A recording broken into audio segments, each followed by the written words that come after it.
အားလုံးမင်္ဂလာပါဒါကတော့တန်ညိုဘကာပေါ့ဖြစ်ပါတယ်စင်ကာပူရဲ့အရေးကြီးတဲ့ economic pillar တစ်ခုလည်းဖြစ်ပါတယ်ကုန်သွယ်ရေး pillar ပါအဲ့ဒီ pillar မှာတကူကုန်သွယ်ကုန်ချတွေတိုင်းနေသွားပါတယ်ဘာကြောင့်လဲဆိုတော့ဒီတန်ညိုဘကာကနေပြီး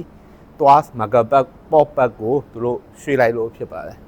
အဲ့လိုရွှေ့တာကပိုကောင်းအောင်ပိုတိုးတက်အောင်လုပ်တာပါတခြားနိုင်ငံမှာဆိုရင်အဲ့လိုလုပ်ရအခက်ပါတယ်ဘာဖြစ်လို့လဲဆိုတော့ economic pillar ဆိုတာတောင်းတန်ုံနဲ့သွားထိလို့မရပါဘူးထိလို့ရှိရင်စီးပွားရေးကိုထိခိုက်မှာဖြစ်ပါတယ်စင်ကာပူမှာကြောင့် economic pillar ၄ခုရှိတဲ့ခါကျတော့၃ခုကိုမှီပြီးတစ်ခုကိုအမြဲတမ်းသူတို့ upgrade အမြဲလုပ်ပါတယ်အဲ့လို upgrade လုပ်ခြင်းအပြင်သူတို့ pillar ကတဖြည်းဖြည်းပိုပြီးကြီးလာတယ်ပိုပြီး stronger ဖြစ်လာပါတယ်အဲ့ဒီ pillar method ကိုစာလုံးတစ်ခုတည်းအသုံးပြုရမှာမဟုတ်ပါဘူးအောင်မြင်တဲ့လူတွေအောင်မြင်တဲ့အဖွဲ့အစည်းတွေအောင်မြင်တဲ့နိုင်ငံတွေတော်တော်များအသုံးပြုပါတယ်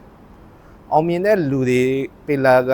သူတို့ရဲ့အတွေးခေါ်တွေသူတို့ရဲ့သတင်းချက်လက်တွေသူတို့ရဲ့အလေးအကျင့်တွေ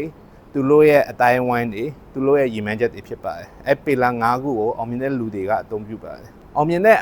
စီးပွားရေးလုပ်ငန်းတွေကျွန်တော်လုပ်ခဲ့မှုရဲ့စီးပွားရေးလုပ်ငန်းတွေဆိုလဲသူတို့မှာ business unit က၄ခုဒါမှမဟုတ်၅ခုအမြဲတမ်းရှိပါတယ်ကျွန်တော်တကူဗမာတိုင်းဝိုင်းကို empower လုပ်ချင်တဲ့ approach ကလည်းဒီ